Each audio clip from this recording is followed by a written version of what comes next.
부엌에서는 아주 냄새 좋은 찌개가 끓고 있어요. 남편은 그런 걸 은근히 기대하면서 집으로 왔는데 집은 난장판이에요. 왜? 이 아내는 너무나 난잡스러운 장난기가 심한 아들을 둘 키우고 있거든요. 집에 들어오니까 기대했던 바가 하나도 이루어지지 않아요. 아내는 하루 종일 지쳐서 피곤한 얼굴로 이제 오세요. 부엌에서는 맛있는 아무런 냄새도 나지 않고 집안은 엉망으로 어질러져 있어요. 남편은 자기 기대가 기대대로 되지 않으니까 화가 나죠. 그래서 나오는 말이 뭡니까? 하루 종일 집안에서 뭐 했어? 그 말이 자연스럽게 나오는 거예요. 아내의 입장에 가서 아내를 생각해 보면 어때요? 하루 종일 아이 둘을 데리고 실험했어요. 그럼 아내는 뭘 기대했을까요?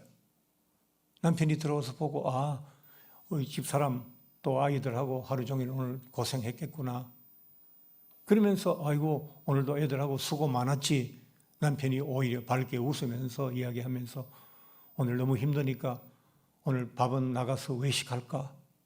그걸 아내가 기대하는 거죠. 이 두 사람은 서로에게 그런 걸 해달라고 말한 적이 없어요. 왜? 우리 한국인의 정서는 자기가 원하는 바를 너무 뚜렷이 표현하는 것이 그게 옳지 않다고 생각했거든. 그건 겸손하지도 않은 거고 그건 좋은 인격의 사람도 아니고 내가 원하는 바를 막 다른 외국 사람처럼 다 설명하고 얘기하고 그렇게 해달라고 요구하고 하는 것이 우리 사회에는 부끄럽고 민망한 일처럼 되어 있잖아요. 그래서 서로 기대하는 거예요. 알지도 못한 일을 충족시켜 줄 만한 훌륭한 남편이나 아내를 만나면 괜찮은데 대부분 그렇지 못하잖아요. 그래서 화가 나게 되는 거죠. 우리가 이런 화의 근원을 보면 결국 우리는 이기적인 존재들이기 때문에 상대가 내게 원하는 것을 파악하기 전에 내가 원하는 것을 먼저 들이미는 거예요. 그러다 보니까 곳곳에서 화가 나는 사람들이 많아지는 거거든요. 우리가 나를 만족하게 해주지 못하는 어떤 사회, 나를 만족시켜주지 못하는 어떤 일, 나를 만족시켜주지 못하는 어떤 사람, 그것 때문에 화가 난다고 생각하지만 결국은 내 욕망과 욕구에 좌절해서 화가 나오는 것이거든요. 그렇기 때문에 성경은 화를 내는 것이 결코 옳은 일이 아니라는 거예요. 결국은 그 근원을 따져보면 그것이기 때문에 그런 거죠. 오늘 말씀이 우리에게 화를 어떻게 해결해야 될지에 대해서 말씀을 해주시는데 두 가지 이야기를 하셨어요. 첫 번째가 뭐냐 하니까 더디하라 그랬어요. 화내는 것을 더디하라. 화내는 것을 더디한다는 말은 이제 영어 성경에서 찾아보면 아주 쉬운 단어로 돼 slow. 화를 억눌러서 완전히 봉쇄하고 막아버리고 없애버리라는 얘기를 하시지 않았어요. 왜? 그것은 인간에게 분명히 존재하는 우리가 아무리 노력해도 없앨 수 없는 우리의 삶의 중요한 감정이거든요. 흔히 희노애락으로 표현되는 네 가지 감성 중에 하나잖아요. 그렇기 때문에 그것을 완전히 봉쇄하거나 없이 하는 것은 불가능하다는 것을 너무나도 잘 아시는 하나님께서 우리에게 그 화의 속도를 조절하라고 말씀하시는 거예요.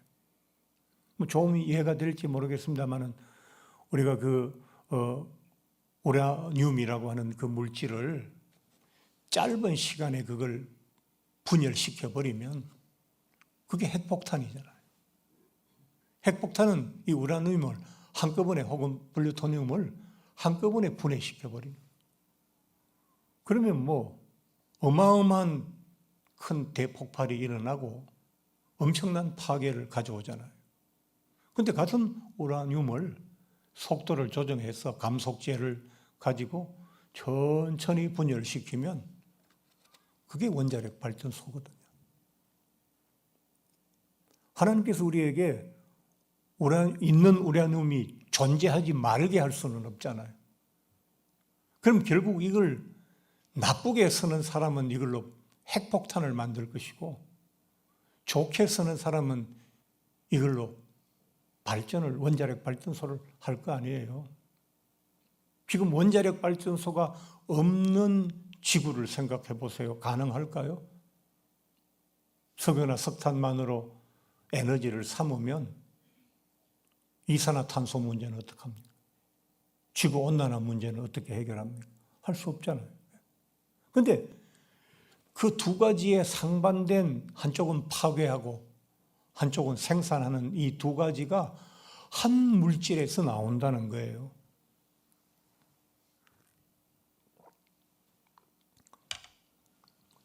그렇다면 화라고 하는 것이 무조건 나쁜 에너지인가? 아니라는 거예요. 이 화도 속도를 조절하면 우리의 삶에 굉장한 에너지를 줄 수 있다는 거예요. 아주 좀 유치한 비유가 되지만 전에 이런 화에 대해 이런 비유를 보았어요. 어떤 학생이, 청소년이죠. 친구가 자기보다 훨씬 잘 살아요. 자기 친구 집이.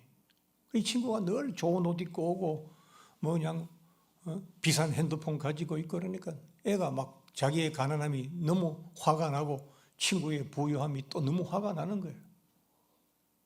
가서 애를 좁혀버렸어요.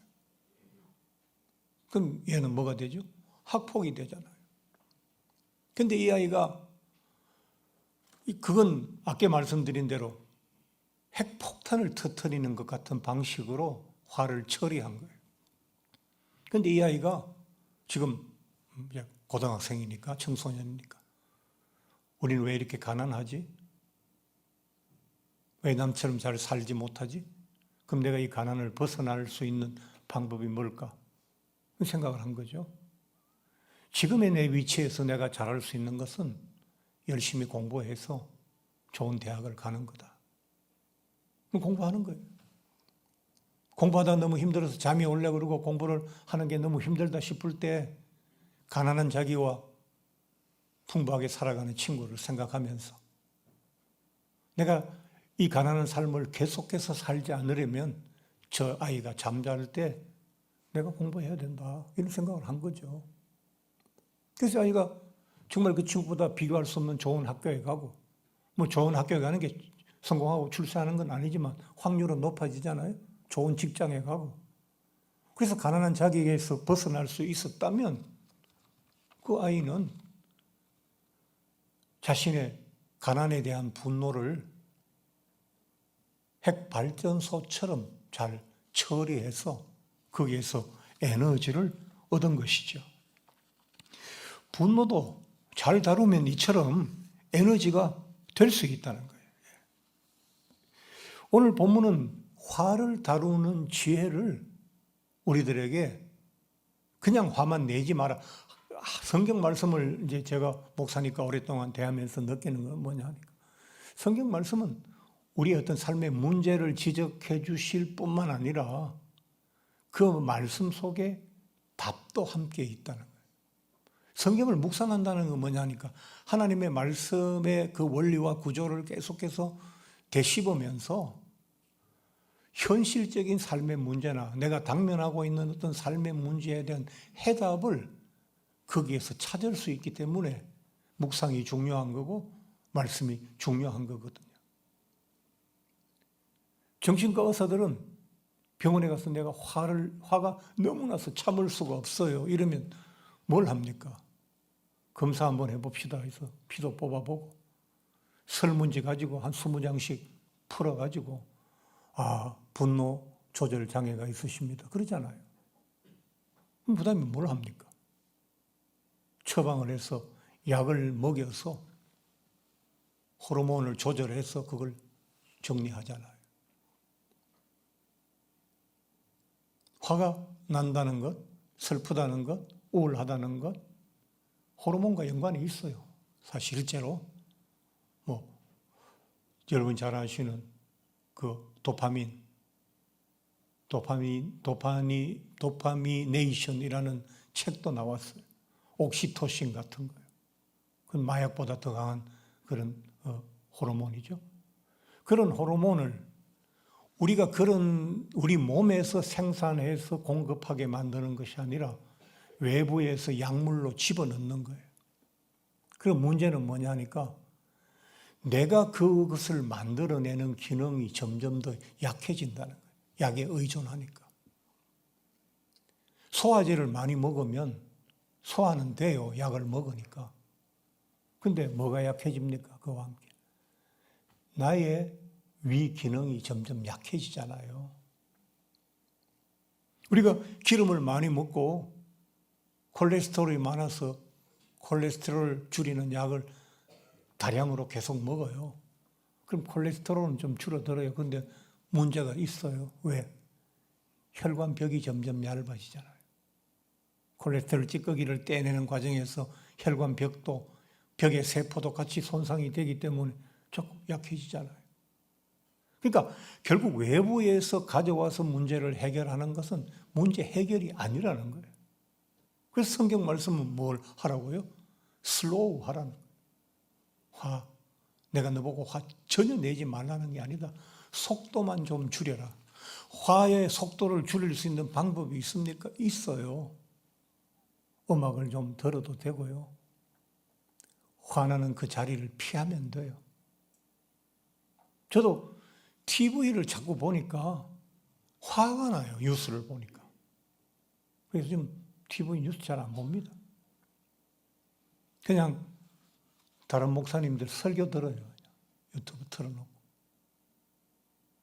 그럼 거기에서 좀 마음의 안정과 평화를 찾을 수가 있어요.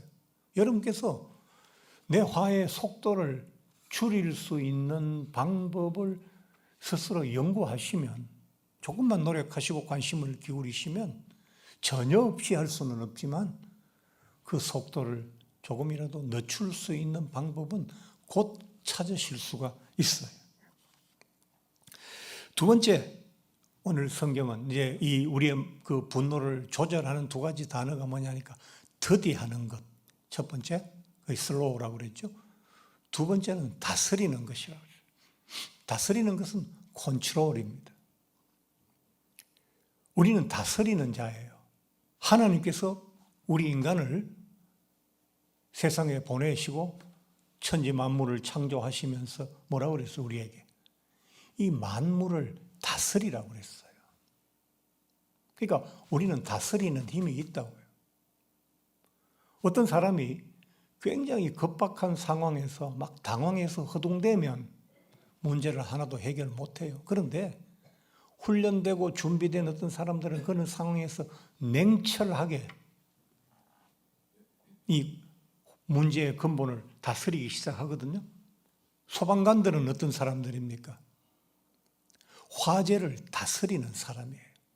소방관도 우리하고 똑같은 사람이에요. 그런데 그들은 다스리는 훈련을 했잖아요.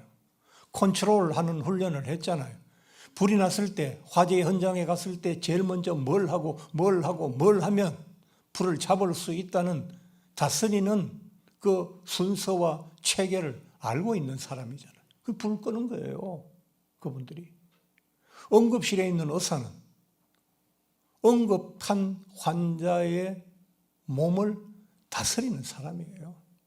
이 사람이 지금 CPR이 필요한지, 아니면 이 사람이 심장에 아드로핀 주사를 놔야 되는 건지, 아니면 이 사람에게 산소호흡기를 붙여야 되는 건지, 아니면 이 사람 두개골을 절개하고 뇌수술을 해야 되는 건지 판단해서 당황하지 않고 사람이 죽어가요, 우리는 그렇게 이야기하면서 119 구급대 전화밖에 할 수 없는 것이 우리지만, 그리고 우리는 못 다스리는 거예요. 조금만 훈련된 사람은 뭐예요? CPR 하잖아요. 어젠가 뉴스 보니까 바다에 빠져서 이미 의식을 잃고 호흡이 잃고 둥둥 떠 있는 사람을 119 구조대가 가서 건져서 선상에서 그 심폐소생술 CPR을 하니까 사람이 살아났어요. 다스린다는 거예요. 여러분, 우리 몸에만 근육이 있는 것이 아니고 우리의 마음에도 근육이 있어요. 근육의 특징은 뭐냐 하니까 반복해서 사용하면 그 근육이 점점 더 강해진다는 거예요. 내 안에 일어나는 모든 감성들, 그건 누가 우리에게 그렇게 감성적으로 살도록 만드셨느냐 하니까 하나님이 그렇게 만드셨다고요. 하나님이 우리에게 이 감성을 주신 것은 뭐냐니까 우리 인간의 삶이 보다 풍부하고 삶의 순간순간을 느끼면서 그것을 맛보면서 더 풍부하게 살아가라고 이 감성을 주신 거거든요. 그렇다면 하나님 주신 것은 다 다스릴 수 있어요. 하나님 우리에게 주신 것은 통제가 불가능한 것을 주신 것이 아니라 통제될 수 있는 것을 주신 거예요. 그럼 왜 우리는 그 분노를 못 다스리느냐? 그걸 그대로 내버려 두고 방치하고 관여하지 않았기 때문에 그래요. 화가 나는데 화 나는 만큼만 내는 게 아니라 내가 화를 내니까 그동안 내게 관심 없고 나를 제대로 똑바로 바라보지 않던 사람이 화를 내니까 나를 주목하고 놀라고 쳐다보고 그러거든요. 그러니까 약간 신도 나요. 화를 내는 사람이 내 화내는 반응에 상대가 당황할 때 그게 약간의 쾌감이 되고 좀 기분이 좀 나아지는 게 있다고요, 그 안에. 그래서 자꾸 화를 나는 만큼 내는 게 아니라 점점 더 플러스해서 내게 된다고요. 100% 화났는데 120% 화를 표현하고 120% 화났는데 140% 표현하고 남편은 아내의 기를 죽이려고 화가 났지만 더 났는 척하고 아내도 계속 밀리면 내가 더 당하겠다 싶어서 화나는 것보다 더 화를 내고 이렇게 화를 방치하고 키우다 보니까 나중에는 결국 내가 통제할 수 없는 폭군이 돼서 내 삶을 망치를 하는 거거든요. 그리고 이런 사람 많잖아요.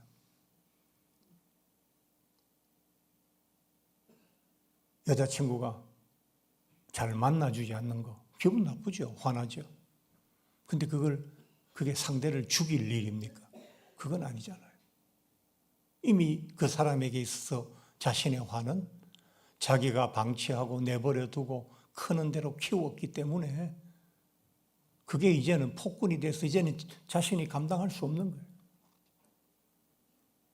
우리가 자녀를 키울 때도 내 안에서 난 자식인데 잘 사랑할 만큼 사랑하고 훈육할 만큼 훈육하고 마땅히 가르칠 걸 가르치고 그렇게 하면 아이가 잘 자라요. 정말 멋진 사람이 돼요. 그런데 똑같은 아들을 방치하고 내버려두고 사랑할 때 미워하고 훈육해야 될 때 그냥 내버려두고 이렇게 하면 아이가 가정의 폭군이 되어서 한 가정의 행복을 망쳐놓는 일들도 요즘 너무 많잖아요. 그러니까 오늘 우리가 늘 하나님의 말씀에 주목해야 되는 이유는 뭐냐니까 내가 너한테 화내지 말라고 하는 게 아니다. 속도를 좀 줄여라. 화도 중요한 삶의 에너지원이니까 이 화를 파괴하고 폭발시키는 데 쓰지 말고 잘 관리해서 삶의 활력을 삼고 어려운 일을 해낼 수 있는 그런 힘으로 삼아라. 그렇게 지금 말씀하시는 거죠.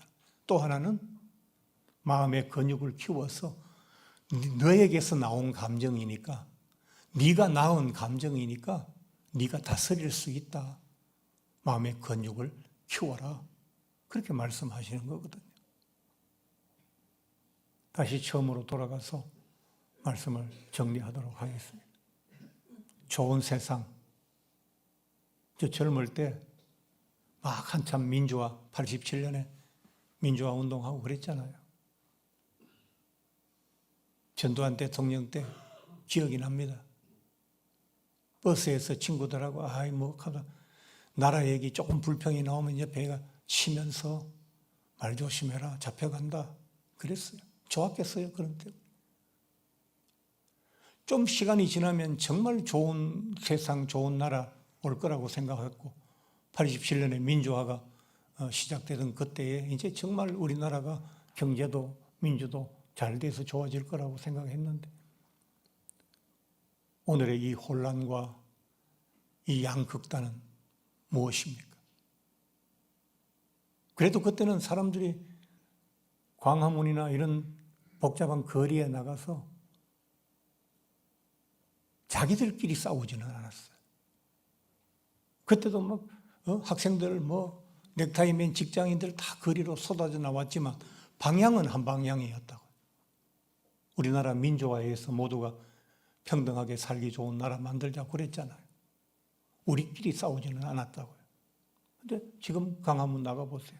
이쪽 편 저쪽 편 머리 터지게 싸우잖아요. 나라의 어떤 이야기를 하자는 게 아니고 우리가 기대하고 시간을 좀 더 보낸다고 해서 우리를 전혀 화나게 하지 않는 어떤 세상이 올 것이라고 기대할 수 없습니다. 과거에 너무 배가 고팠을 때 배만 부르면 행복할 줄 알았잖아요. 지금 젊은이들 그때 우리와 비교할 수 없는 왕자와 공주처럼 자랐어요. 교복 한 벌을 학교 다녀와서 빨아서 말려서 아침에 덜 마르면 대리미로 데려가면서 운동화 한창 때니까 얼마나 뛰어다니고 하겠어요. 그러면 시커멓게 그것도 흰 운동화를 또 신고 오라고 학교에서 그러니까. 그럼 그걸 저녁에 빨아서 밤새 안 마를까 해서 연탄 화등 옆에 잘못 놔뒀다가 운동화가 타가지고 누런 운동화 신고 학교에 갈 때도 있고. 그럴 때는 경제만 좋아지면 잘 살 거라고 생각했는데 지금 그렇지 않잖아요. 또 다른 문제들이 발생하고 있잖아요. 그래서 세상과 바깥에서 상처받아서 내가 화가 난다고 말한다면 이 화는 우리가 이 세상에 살아가는 동안 절대 내 안에서 멈추지 않고 끊임없이 나를 폭발시킬 거거든요. 그래서 우리는 우리 안에서 문제를 참아야 되고 세상이 주는 모든 화를 그래도 내가 내 안에서 조절해서 나라고 하는 한 사람과 우리 가족이 그래도 평화롭게 살아갈 수 있는 그 삶을 내가 지켜내야 되고 만들어내야 된다는 거예요. 이제 수요일이면 이제 선거를 하실 거죠. 또 이미 사전 선거로 선거를 하신 분들 많을 거예요. 결과를 너무 미리 내다보거나 거기에 연연하지 마세요. 누가 해도 정치인은 다 정치인들이고 그렇습니다. 우리는 하나님의 말씀 안에서 가족들과 함께 빠르게 흘러가는 이 시간 속에서 그래도 평안하고 행복하고 감사한 삶을 살았노라고 말할 수 있는 우리 자신의 소중한 행복들을 지켜내는 그런 신앙인들이 되어야 할 줄로 믿습니다. 우리 교회 안에는 늘 하나님이 주신 평화가 함께하는, 그래서 너무 화가 나서 살기가 힘든 분이 없는 그런 교회가 되었으면 좋겠습니다.